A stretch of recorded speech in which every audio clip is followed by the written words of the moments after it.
Hi, I'm Dan Verton, Cyber and National Security Reporter for FedScoop. We're talking today with Susie Adams. Susie is the Chief Technology Officer for Microsoft Federal. Susie, thanks so much for being here today. Absolutely, glad to be here. So we're talking about mobile, obviously at the Mobile Government Summit, and would like to get your thoughts on how you think industry, Microsoft and others, can help government become more mobile.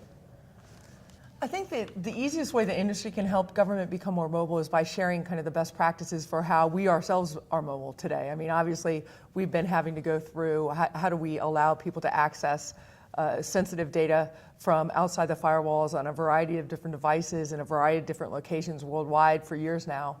And we've put a number of policies, procedures, best practices, and technology in place to help us do that. And it's actually not as difficult as most people think it is.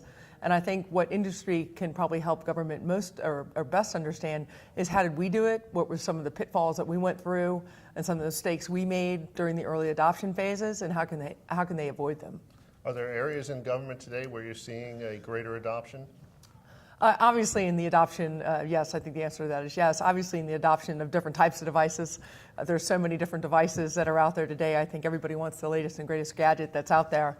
I think that's the obvious, the easiest jumping off point. I think where we are seeing a lot of push from the information workers themselves is on the IT departments, trying to get the IT departments to let them have more access to information so they can work anytime, anywhere on the device of their choice. I think the challenge is helping IT understand how they can protect that sensitive data and still allow and give their employees and information workers the access they need to do their jobs more efficiently and to effectively serve citizens more efficiently.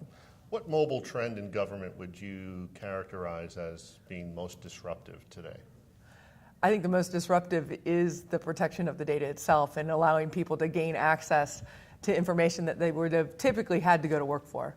And if you think of being kind of tied to the ball and chain to the desk and having to go to work every day, Monday through Friday, 8 to 4, we're now seeing people be able to remote work and literally download sensitive data to devices that may or may not be managed, may not be patched, may have viruses. And so I think the biggest disruption is how do we allow people to work in this manner, but also protect the sensitivity of the data and the information that they need to do their job. And I think once people can work through that, and I think the pace of change is also forcing that disruption right now. That's interesting. So security as a disruptor. I think it's security.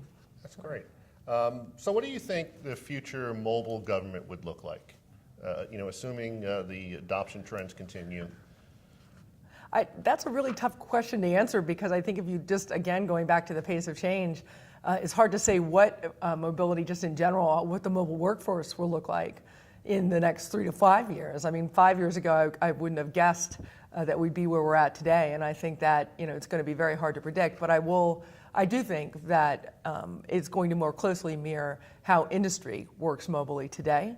And I think it will also keep up with the pace of change a little bit more effectively than we've done in the past over the last 10 years. Terry Takai had a very interesting comment this morning. I don't know if you got to see her keynote, but she said, not everybody in DoD needs to have the latest phone because the technology changes haven't been so dramatic from year to year over the last couple of years. So updating isn't necessarily always absolutely necessary.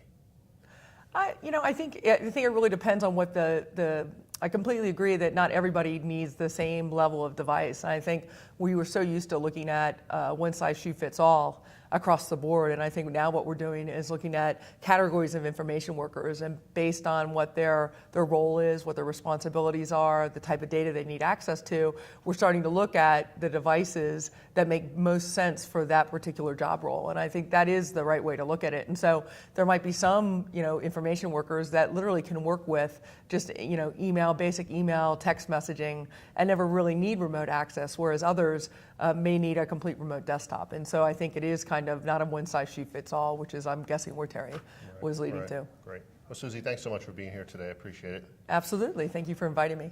I'm Dan Verton. You've been watching FedScoop TV. Thanks very much.